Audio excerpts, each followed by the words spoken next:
आइए लीला कथा में प्रवेश करें। ठाकुर जी ने सब ब्रजवासियों को लेकर के ठाकुर जी गिरिराज जी गए हैं और श्री गोवर्धन पूजा के लिए उपस्थित हुए हैं। गोवर्धन कौन है? श्री ठाकुर जी का ही स्वरूप है श्री गोवर्धन। लेकिन ठाकुर जी मन में विचार करते हैं कि भैया जे ब्रजवासी मोए प्रणाम करें ना आए कभी, इनते मैं कितना कह दूं कि मैं जय जय हूं, मैं भगवान हूं, जय मोए कभी प्रणाम नहीं करेंगे। लेकिन देखो एक बात समझिएगा, ठाकुर जी तो ब्रजवासियों को अपना सखा, भाई, बंधु, प्रियजन आदि ये सब मानते हैं। ठाकुर जी नहीं चाहते कि ये मुझे प्रणाम करें, ठाकुर जी नहीं चाहते कि ये मुझे भगवान माने। ठाकुर जी तो चाहते हैं ये सदा ऐसे प्रेम भाव में ही रहें। लेकिन भगवान के आसपास 33 कोटि देवता, कितनी सिद्धियां, कितनी योगनियां, कितनी विशाल विशाल शक्तियां ठाकुर जी के चारों तरफ भ्रमण करती रहती हैं।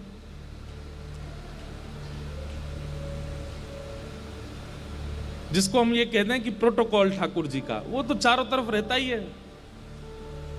वो कहीं ना कहीं कम ज्यादा आंकना शुरू कर देते हैं लोगों को। उन्होंने मन में विचार किया कि भाई ये ठाकुर जी के गले में गलवैयां डाल के घूमते हैं, सिर पर चढ़ जाते हैं, कभी इनको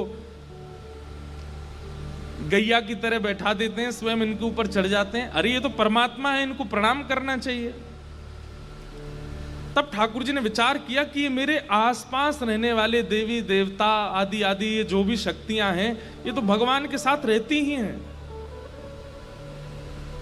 ये सिद्धियां कहीं ब्रजवासियों को परेशान ना करें, इसलिए एक बार तो कुछ ऐसी योजना बने कि ये मुझे प्रणाम करें और साल भर ये मेरे मित्र बने रहें, सखा बने रहें, मेरे भाई बंधु बने रहें। पर साल में एक दिन ऐसा आवे कि सब ब्रजवासी मेरी वंदना करें। अब मैं कहूँगा मेरी वंदना करो तो करेंगे नहीं, तो मैं अपने ही एक प्रतिनिधि रूप में इनको प्रणाम करवाऊं। इसलिए ठाकुर जी सबको लेके गिरिराज जी गए और गिरिराज जी जाकर के ठाकुर जी बोले भैया पूजो जे ये सांचो देवता। ब्रजवासी बोले लाला हम कैसे मान लें कि सांचो देवता? बोले तुम परिक्रमा लगाओ, भोग लगाओ, प्रार्थना करो और नई देवता प्रकट है जाए तो मोते कहियो। ब्रजवासी बोले देख ले लाला, सांची को देवता होना चाहिए। ठाकुर जी बोले सांची को देवता होएगो कैसे पहचानोगे? बोले 4 भुजा होनी चाहिए वाकई। ठाकुर जी बोले 4 भुजा वारो ही आवेगो, चलो। चारों तरफ परिक्रमा करके 56 भोग पधरा करके जैसे ही ब्रजवासी उन्हें आंख बंद करके प्रणाम किया, इतने में ही ठाकुर जी ही एक विशिष्ट श्रृंगार करके चतुर्भुज रूप धारण करके, एक रूप से तो 2 भुजावारे नीचे खड़े हैं और 4 भुजावारे बनकर के ठाकुर जी श्री गिरिराज जी के ऊपर प्रकट हो गए।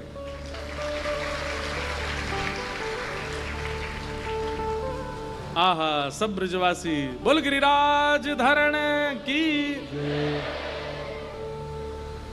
लाओ ब्रजवासियों भोग, लाओ ब्रजवासियों भोग। चारों भुजाओं से ठाकुर जी कह रहे हैं लाओ भोग लेके आओ।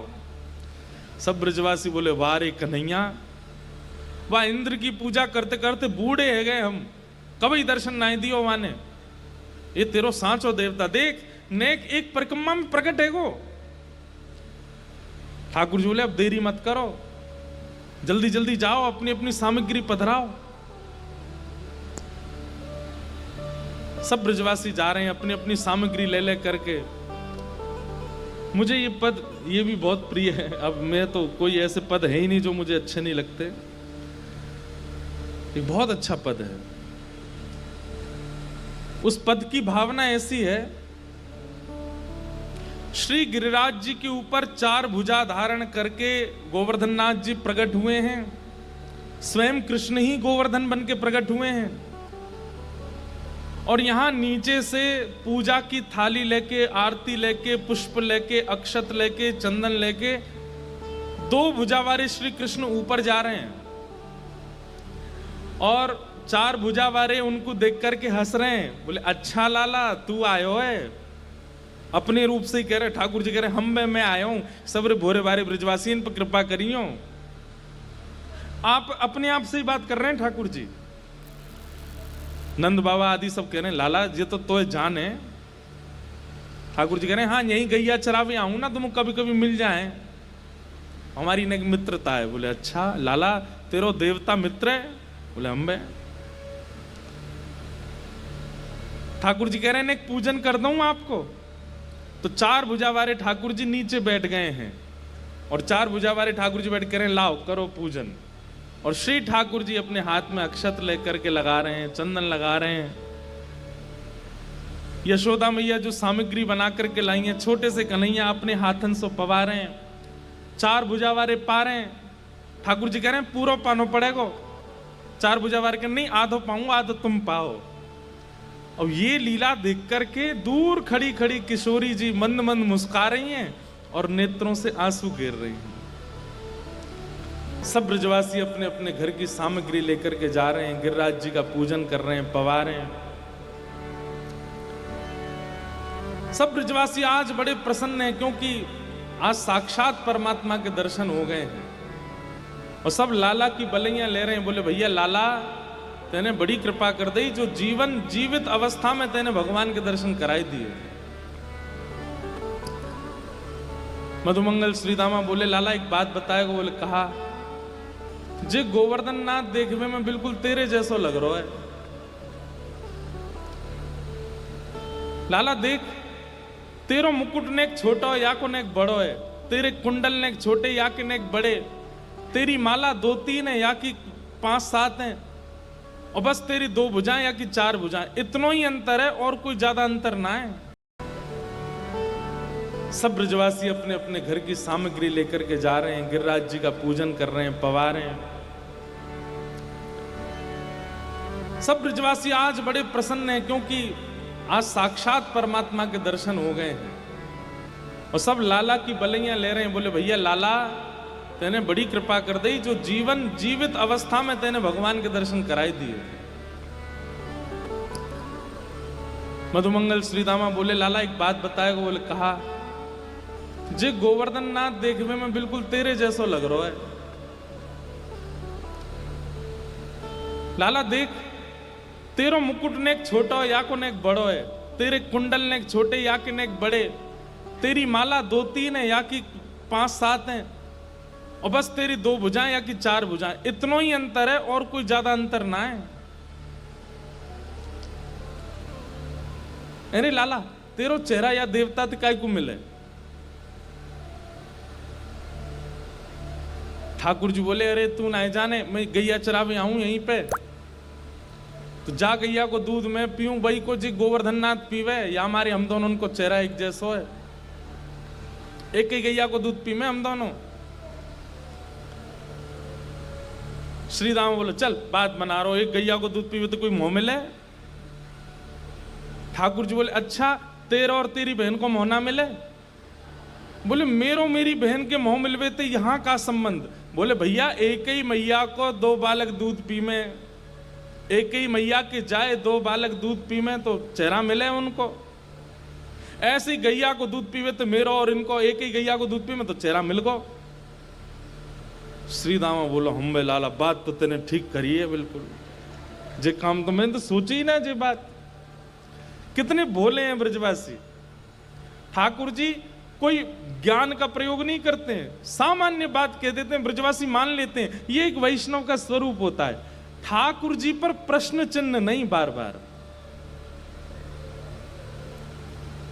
हमारे श्री हितरवंश महाप्रभु कहते हैं जोई जोई प्यारो करे सोई मोहे भावे, जोई जोई प्यारो करे सोई मोई भावे, प्यारो करे जोई सोई सोई मोहे भावे, मोई कोई सोई करे प्यार। जोई जोई प्यारो करे सोई मोह भावे, उसमें कोई संशय नहीं है। ठाकुर जी अगर कह रहे हैं 1 और 1 शून्य। तो ब्रजवासी कह रहे हाँ लाला शून्य, 2 नहीं। ये भक्ति में समर्पण की स्थिति है। कई लोग होते हैं वो नाम जप करते हैं, तिलक लगाते हैं, कथा सुनते हैं, पर इतने प्रश्न पूछते हैं, ऐसे कैसे कर दिया ठाकुर जी ने, जी कैसे हो गया ठाकुर जी से। अब भाई जब पूछोगे तो समाधान तो मैं दूंगा, लेकिन कई बार स्वीकारीकरण होता है प्रेम में। प्रेम में पूछताछ नहीं होती, प्रेम में स्वीकार किया जाता है। ठीक है, जैसा लाल जी ने किया हमको उसमें स्वीकृति है, हमको उसमें कोई संशय नहीं है। अधिकतर लोग पूछते हैं क्यों गए ठाकुर जी व्रत छोड़ करके, क्यों गए ठाकुर जी व्रत छोड़ करके, क्यों गए ठाकुर जी मथुरा, क्यों ब्रजवासियों को छोड़ गए। लेकिन आपको जान के आश्चर्य होगा, एक भी बार ब्रज गोपियों ने ये क्यों शब्द का प्रयोग नहीं किया कि क्यों जा रहे हैं। रोका है। उद्धव जी, आज प्रसंग आएगा, उद्धव जी से भी बात कही है कि हमने प्रेम में क्या कमी छोड़ी, हमने प्रेम कैसा नहीं किया, हमें हमारे लिए कृष्ण क्या है क्या नहीं। पर एक बार भी उन्होंने ये नहीं पूछा क्यों गए। इसीलिए नारद भक्ति सूत्र में श्री नारद जी प्रेम की परिभाषा लिखते हुए कहते हैं, प्रेम इज इक्वल टू क्या, यथा ब्रज गोपी का नाम, ब्रज की गोपी। जिन्होंने पूछा ही नहीं है श्री कृष्ण से कि आप जा क्यों रहे हो। कृष्ण जा भी रहे हैं तब भी गोपियां ये बता रही हैं कि हम तो श्याम सुंदर तुम्हारे बिना रह ही ना सके, हे श्याम सुंदर तुम्हारी रूप माधुरी को देखे बिना हमारो जी कैसे लगेगा, हे श्याम सुंदर हमने कोई सेवा में कमी छोड़ दी। वो स्थिति परिस्थिति का वर्णन कर रही हैं, लेकिन प्रश्न नहीं पूछ रही हैं कि आप जा क्यों रहे हो। क्योंकि जोई जोई प्यारो करे सोई मोह भावे।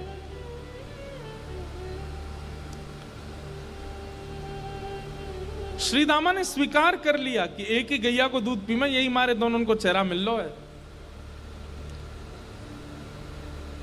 लेकिन एक भगवान के संग ट्यूबलाइट भी रहती है, मधुमंगल, और धीमे धीमे खुलती है।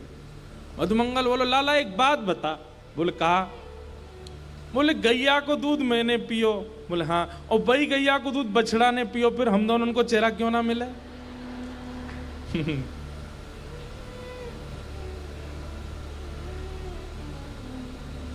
ठाकुर जी बोले कौन कह रो ना मिले, तेरो मुंह बछड़ा सो ही लगे। ऐसे ठाकुर जी की मधुर लीला। हमारे ब्रज में तो कहीं कहीं ऐसा वर्णन करें, मधुमंगल श्रीदामा इतने चतुर, मधुमंगल श्रीदामा मन सुखा, ये सब ठाकुर जी सखा। ये सबरे लाला अकेला छोड़ के चुपचाप पीछे गिरिराज जी के थे ऊपर चढ़ गए, पीछे थे जाकर के गिरिराज बाबा को देख रहे हैं, और पीछे देख रहे हैं यहाँ के, हम तो ये देख में आए यहाँ के 2 हाथ नकली हैं कि असली हैं। और पीछे से जाके सबरे यूं कह रहे हैं छू के देख ले एक बार। कोई उनके गाल पकड़ के देख रहा हो, कोई हाथ पर। ठाकुर जी ने जैसे ए कहा कर रहे हो। वो लाला हम तो देख रहे कि सांची देवता है कि ना है। वो कहा पता चली, बोलो बिल्कुल सांची देवता है लाला, जैसे हमारे 2 हाथ निकले ना ऐसे ही 2-2 हाथ निकले आए आके भी। बड़े सीधे हैं ब्रजवासी, इसलिए ठाकुर जी को बहुत अच्छे लगते हैं। वो बुद्धि का प्रयोग, चतुराई नहीं है उनमें। अगर मैं कह दूं तो इसमें कोई अतिशयोक्ति नहीं। ठाकुर जी को इधर से जीने वाला व्यक्ति कम प्रिय है, इधर से जीने वाला व्यक्ति ज्यादा प्रिय है। और वैष्णवता, आप श्रृंगार कर लो वैष्णव का, वस्त्र पहन लो वैष्णव के, नियम पालन कर लो वैष्णव के, पर वैष्णवता तभी प्रकट होगी, तभी आपके स्वभाव में आएगी जब आप यहां की जगह यहां से जीने लगेंगे। इसका प्रयोग नहीं। ठाकुर जी को तो सीधे लोग प्रिय, हृदय वाले लोग प्रिय। और इसी का प्रमाण है कि बहुत बुद्धिमान है उद्धव। उद्धव के लिए क्या श्लोक कहा जाता है भागवत जी में? वृष्णीनाम प्रवरो मंत्री कृष्णस्य दयित सखा शिष्यो बृहस्पतिर साक्षात उद्धवो बुद्धि सत्तम। उद्धव कौन है? वृष्णीनाम प्रवरो मंत्री, वृष्णियों के मंत्री हैं। वृष्णि मतलब यदुवंशियों के। कृष्णस्य दयित सखा, दैत्य सखा मतलब इतने घनिष्ठ सखा हैं कि एक ही बेड पे सोते हैं, एक दूसरे के कपड़े पहन लेते हैं, एक ही थाली में पाते हैं। कृष्ण के दैत्य सखा हैं उद्धव जी। और शिष्यो बृहस्पति साक्षात, साक्षात बुद्धि के देवता बृहस्पति के शिष्य हैं, गुरु के शिष्य हैं। बृहस्पति कौन है? गुरु, उनके शिष्य हैं। उद्धवो बुद्धि सत्तम, कौन है? बोले बुद्धि में परम पारंगत हैं श्री उद्धव जी महाराज। लेकिन पता नहीं क्यों ठाकुर जी को लगा कि भाई ये इधर से जीता है, और मथुरा से द्वारिका लीला जाने में मुझे इधर से जीने वाला व्यक्ति नहीं चाहिए। सब इधर से ही हैं यदुवंशियों में, एक तो इधर का आवे। इसलिए उद्धव को वृंदावन भेजा, जाओ। अभी प्रसंग तो बाद में आना है, लेकिन मेरे को हमारे कालीराम साईं जी 2 दिन से मेरे को बोले, महाराज जी इस बार उद्धव को भी संवाद सुनना है। तो बार बार उद्धव आज सोच के ही बैठा हूं कि उद्धव को भी संवाद कहना है। बार बार ये उद्धव की बात आ रही है। ठाकुर जी को प्रिय बहुत है कौन? जो हृदय से रहता, बुद्धि वाले नहीं।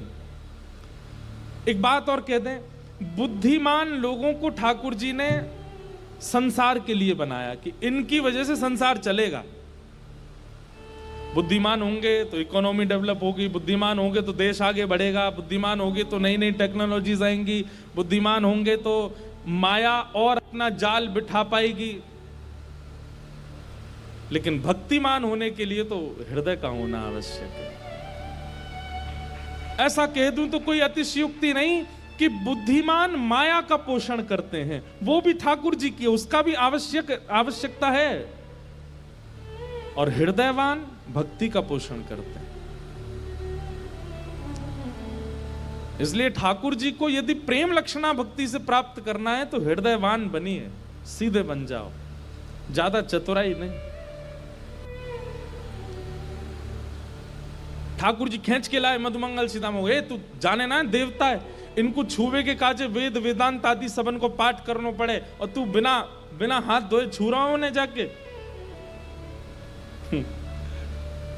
मधुमंगल सीताम बोले, लाला बहुत है गई, अगर या देवता के काजे हमें वेद वेदांत पढ़ने पड़ेंगे तो याद कहते चलो जा, हम तो ये देवता मान लेंगे, तो ये छू लेंगे, ले तो बिना नहाए धोए भी हृदय ते लगाएंगे हम।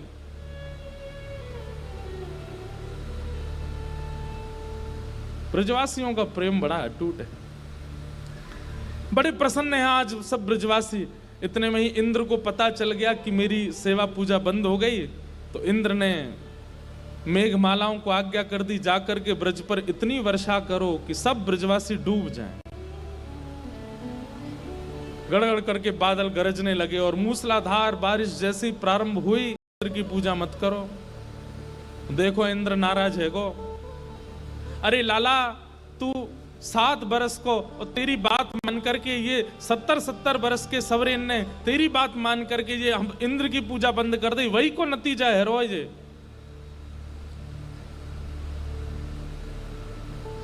ठाकुर जी बोले, भैया अविश्वास काहे को कर रहे हो? जिनकी शरण में आए हो उनकी शरण में इस भाव से रहो कि फिर चाहे जो प्राप्त हो सब स्वीकार है। शरणागति किसको कहते हैं? समर्पण किसको कहते हैं? समर्पण का मतलब यह नहीं होता कि आपके साथ आने के बाद मेरे जीवन में कोई संकट नहीं आएगा। समर्पण इसको कहते हैं कि आपके साथ आने के बाद जीवन में संकट भी आएगा तो भी मैं आपको नहीं छोड़ूंगा, इसको समर्पण कहते हैं। कई लोग कहते हैं कि राम जी की और सीता जी की जब कुंडली मिली तो सारे गुण मिल गए। कितने गुण होते हैं टोटल? कितने गुण होते हैं? 36। हाँ, तो कहते हैं 36 गुण मिले। तो अब ये लोगों की मानसिकता क्या होगी? पूरे गुण नहीं मिलने चाहिए। क्यों? सीता जी के और राम जी की भी तो मिले तो क्या हुआ? वनवास हो गया। भैया आपको क्या लगता है कि सारे गुण मिलेंगे तो जीवन में संकट नहीं आएंगे? राम जी और सीता जी के 36 गुण मिले, उसके बाद वनवास आया, तो इसको यहां लगाइए कि वनवास आने पर भी सीता जी ने राम जी का साथ छोड़ा नहीं, वो रही साथ में। वहां पर राम जी गए भी तो सीता जी को प्राप्त करने के लिए सेतु बना दिया, रावण से युद्ध कर लिया, सीता जी को लेके आए। ये आंतरिक आत्मा का संग नहीं टूटा 36 गुण मिलने का। इसका मतलब ये थोड़ी है कि आपकी कुंडली ठीक वैसे ही ठाकुर जी की शरणागति का मतलब ये नहीं होता कि जीवन में संकट नहीं आएंगे, संकट तो आते हैं, लेकिन आप इतने समर्पित हो कि संकट को भी प्रसाद मान के स्वीकार कर लेते हैं, आप उसमें विचलित नहीं होते। ठाकुर जी ये उपदेश अब कौन सुने ठाकुर जी को? ठाकुर जी कह रहे हैं अरे भैया समर्पण करो, इनकी शरण में आए हो तो इन पे भरोसा करो, ये सब करेंगे। ब्रजवासी बोले हमें ना करना कोई भरोसा हो, इंद्र नाराज है गो भैया, अब हमें डूबे तो कौन बचाएगा? ठाकुर जी बोले मेरो समर्पण है, देखो मैं समर्पित हूं इनकी तरफ और ये मेरी रक्षा करेंगे। बोले भैया तू अकेलो कर ले अपनी रक्षा, हम तो कहीं दूर जा रहे हैं। इतने में ही ठाकुर जी ने दंडवत प्रणाम किया और सबका समर्पण हो ये विश्वास दिलाने के लिए श्री गिरिराज बाबा को प्रणाम करके जैसे ही दोनों भुजाओं से अदर किया, 7 कोस लंबे चौड़े गिरिराज पर्वत, 21 किलोमीटर का पर्वत, वो ऐसे उठ गया जैसे कोई मानो जैसे हमने ये पुष्प उठा लिया, कोई बल ही ना लगा हो। पर्वत जैसी उठने लगा। ब्रजवासी देख करके सब आश्चर्यचकित हो गए। भीतर प्रवेश करके बिल्कुल मध्यस्थ पहुंच करके 7 वर्ष के ठाकुर जी ने अपने बाम हस्त की कन्नी उंगली के नख पर श्री गिरिराज जी को धारण कर लिया। बोल गिरिवरधारी गोपाल की। और सब ब्रजवासियों को दिखा दिया ठाकुर जी ने समर्पण की ताकत। देखो श्री गिरिराज जी हल्के है गए, आ जाओ भैया सबरे। सब ब्रजवासी दौड़ दौड़ करके गए गिरिराज। अरे लाला ने पहाड़ उठा लियो, लाला ने पहाड़ उठा लियो। सब भीतर पहुंच गए और चारों तरफ भीतर घुसने के बाद फिर ढूंढ रहे हैं हमारे डंडा कहां है, नीचे आ जाएंगे। और अपने अपने लठ ले करके सब ब्रजवासी खड़े है गए। ठाकुर जी देख रहे हैं जे का हैरो है। देखिए तो जहां जहां नजर जा रही है सब ब्रजवासी अपनी अपनी छड़ी लेकर के और इतने कस के पकड़े हैं कि जैसे एक की भी हिल गई तो गिरिराज जी नीचे आएंगे क्या। ठाकुर जी बोले तुम मैं काहे खड़ा हूं भैया यहां पे, तुम सबन की छड़ी काहे को लग रही है। थोड़ी देर बाद सब ब्रजवासी बोले हम बे भैया अब अधर है गो गिरिराज। अधर मतलब अब टिक गयो। अब ब्रजभाषा के कई शब्द हैं उनका तो कोई मतलब बता ही नहीं सकते हम। अब अधर है वो, अधर कैसे बोलेंगे। अधर मतलब उठ गयो, अब टिक गयो कछु समझो, अधर है वो। सब ब्रजवासी अपनी अपनी छड़ी लगा खड़े। थोड़ी देर बाद सबन ने ठाकुर जी की ओर देखो तो ठाकुर जी ऐसे खड़े। सब ब्रजवासी बोले अरे लाला तू काहे को उंगली लगा खड़ा है, नीचे कर ले अपनी हाथन ने। ठाकुर जी बोले मैंने अगर उंगली नीचे कर ली तो गिरिराज जी आ जाएंगे, सबरे चटनी बन जाओगे, हरी गुलाबी बैगनी। ब्रजवासी सब एक दूसरे पे हंसन लगे। बोले लाला यो जानवर दिखे कि या की उंगली पे गिरिराज जी टिक रहे हैं।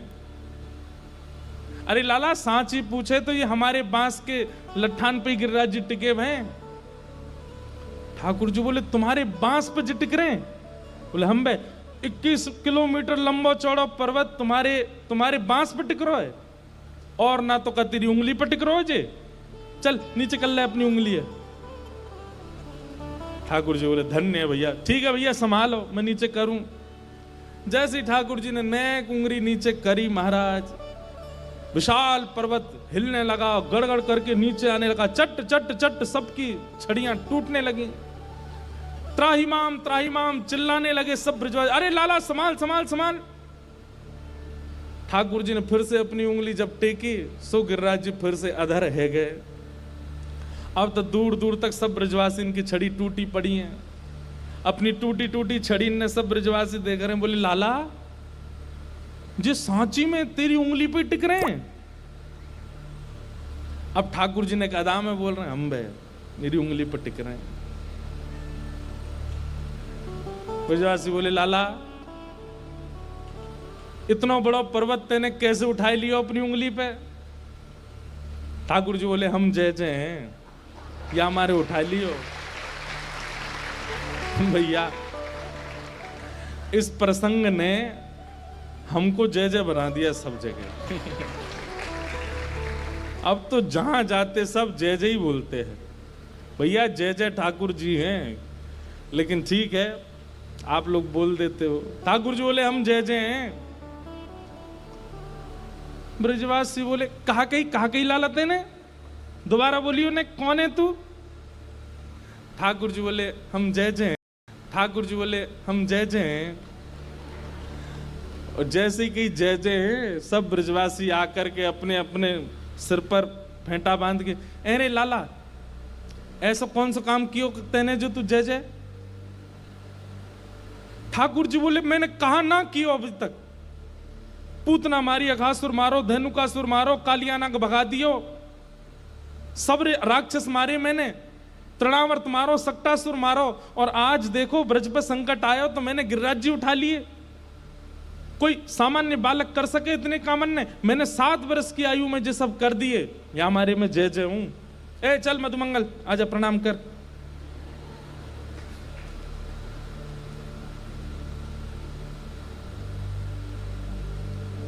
ब्रजवासी कह रहे हैं लाला झूठ मत बोले ज्यादा।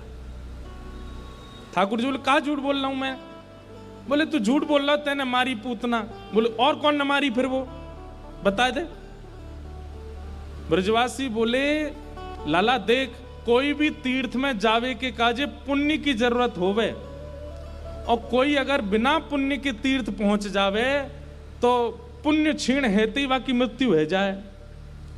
ये जितने राक्षस हमारे ब्रज में आए, इनने कोई पुण्य तो किया नहीं, और बिना पुण्य किए जैसी ब्रज में घुसे तो इनके पुण्य जो थोड़े बहुत वो क्षीण होने लगे, और जैसी सबरे पुण्य क्षीण भये उनके प्राण न करवे को आ गए। वही समय तेरे सामने भी आ गए और मरे मरायन में हाथ धर के यूं कह दे कि मैंने मारे। ठाकुर जी बोले मतलब तुमने इतनी योजना बना दी केवल ये सिद्ध करवे के लिए कि मैं जय जय नहीं हूं। वह कौन से पुण्य कहा, मतलब ठाकुर जी बोले जय हो धन्य ब्रजवासी इनकी। ठाकुर जी बोले तो मधुमंगल श्री दामाए खड़ो कर दो, जे उठा लेंगे गिरिराज जी। ना ना लाला हम पे तो उठना है रो, जरूर तेने कोई तंत्र विद्या सीख के आयो, हमें बता, हम भी उठाएंगे। फिर तेने कैसे उठायो गिरिराज पर्वत, हमें बता। ठाकुर जी बोले भैया ना तो ये ज्ञान की वाणी समझने वाले हैं, ना ये वेदों की वाणी समझने वाले हैं, इनको तो केवल प्रेम की भाषा समझ में आती है। अब मैं इनको कैसे समझाऊं? प्रेम के भाव से ठाकुर जी समझाए।